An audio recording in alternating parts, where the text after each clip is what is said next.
بسم اللہ الرحمن الرحیم۔ السلام علیکم ورحمۃ اللہ وبرکاتہ۔ سیانے لوگ کہتے ہیں ایک چپ سو سوخ۔ نبی کریم صلی اللہ علیہ وسلم نے فرمایا الصمت حکمہ وقلیل فاعلہ۔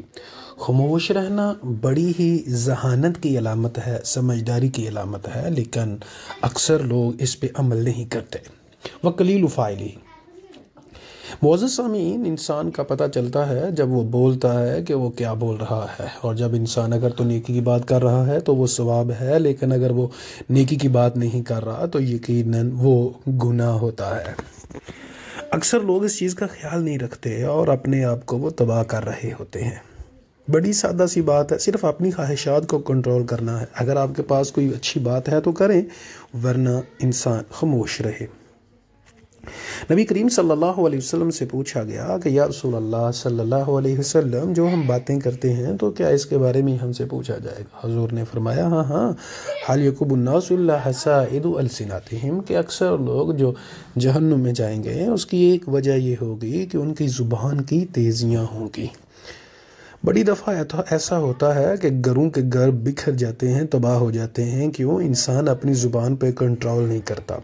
سائنس یہ کہتی ہے، سائیکالوجی بھی یہی کہتی ہے کہ اگر انسان کو جتنا مرضی غصہ ہے، پرابلم ہے، پریشانی ہے، اگر اپنے آپ کو صرف اور صرف 20 سیکنڈ کے لیے کنٹرول کر لیتا ہے، چپ رہتا ہے، تو اس کا غصہ ضائع ہوتا ہے، غصہ چلا جاتا ہے اور اس کا جو نقصان ہے اس کو پھر نہیں ہوتا۔ لیکن انسان 20 سیکنڈ بھی صبر نہیں کر سکتا۔ اسلام یہ کہتا ہے جب غصہ آئے تو آپ پانی پی لیں، بیٹھ جائیں، کھڑے ہیں تو بیٹھ جائیں، بیٹھے ہیں تو لیٹ جائیں، جگہ چینج کر لیں۔ موجودہ معاشرے میں تباہیاں بہت زیادہ ہیں۔ لوگ میاں بیوی کی محبت نہ ہونے کے برابر ہے، ماں باپ کا لوگ ادب نہیں کرتے، غصہ اور غصہ ہے۔ میری آپ سب سے گزارش یہ ہے کہ اگر ہم یہ فارمولہ اپنا لیں اپنے آپ کو کنٹرول کرنے کا، اپنی زبان کو کنٹرول کرنے کا، تو بہت سی پریشانیاں اور مسئلے مسائل جو ہیں ہمیں دنیا میں بھی اور آخرت میں بھی بہترین کامیابی ہمیں مل سکتی ہے۔ کب؟ جب ہم اپنے آپ کو کنٹرول کریں۔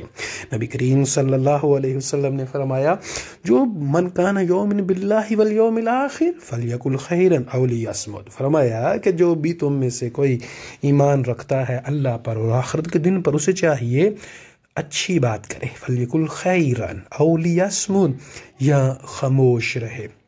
یاد رکھیں معزز سامعین، ہم قرآن کا ایک حرف پڑھیں گے 10 نیکیاں ملتی ہیں، گناہ کریں گے، گناہ کی بات کریں گے تو گناہ لکھا جائے گا۔ اللہ سے دعا ہے اللہ عمل کی توفیق عطا فرمائے۔